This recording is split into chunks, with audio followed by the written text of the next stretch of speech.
Cari amici, ben ritrovati. Viaggiando con l'arte è qui a Casale sul Sile, una puntata speciale perché siamo alla 10ª edizione del premio letterario Tu, io e i mondi possibili.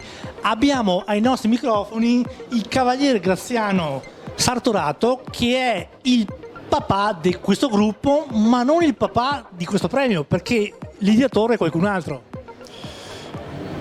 Allora, è vero quello che tu dici, perché noi facciamo sempre un gran lavoro di squadra. Io ho promosso 16 anni fa questo gruppo per una giusta sensibilità che avevo nel mio io, no? Poi nel tempo abbiamo maturato delle idee e dei desideri. Fra questi desideri è nato un premio letterario che il papà è Piva Angiolino. Noi abbiamo tentato sempre di portare avanti anche questa iniziativa, che nel tempo è cresciuta e che ad oggi sensibilmente ha anche un buon consenso. Abbiamo incontrato ovviamente opportunità, scrittori, dando lustro soprattutto ai giovani che oggi magari delle volte non vengono così considerati.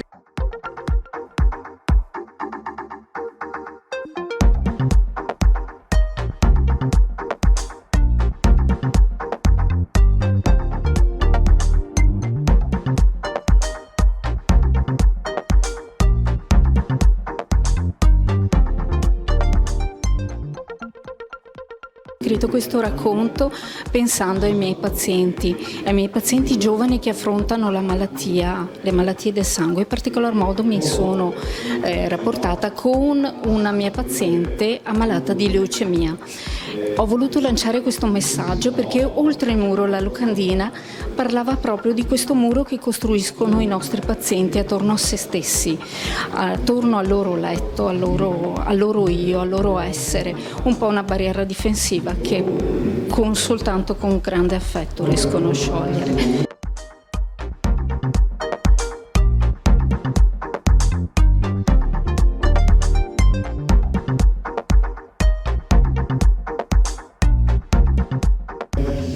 Mi hanno dato a scuola questo bigliettino e mi è venuta voglia di provarci. Non serviva proprio vincere, bastava provare. Ma non ci ascolta nessuno, non è la prima volta che scrivevi, o sì?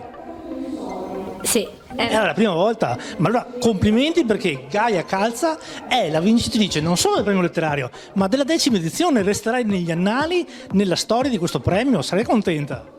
Sì. Perfetto, allora ringraziamo Gaia Calza, ringraziamo i genitori di Gaia che ci hanno concesso di farti questa bellissima intervista e ti auguriamo di vincere anche il prossimo anno. Grazie.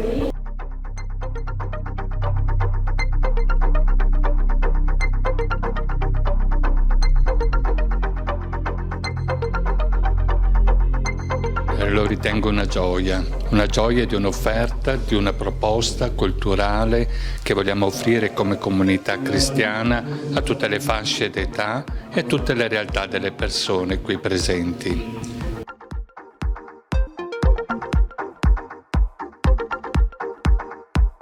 La mia professoressa mi ha iniziato a spronare, mi ha fatto delle domande e poi mi ha detto di scrivere alcuni temi.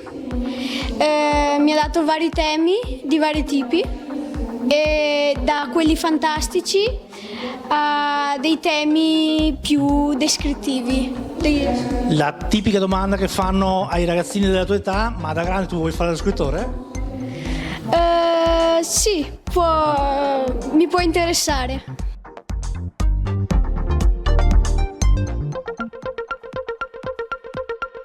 Sì, sicuramente è stata un'emozione incredibile e infatti soprattutto grazie anche alla mia professoressa che purtroppo quest'anno non ho più, però insomma soprattutto grazie a lei che sono riuscita a vincere anche.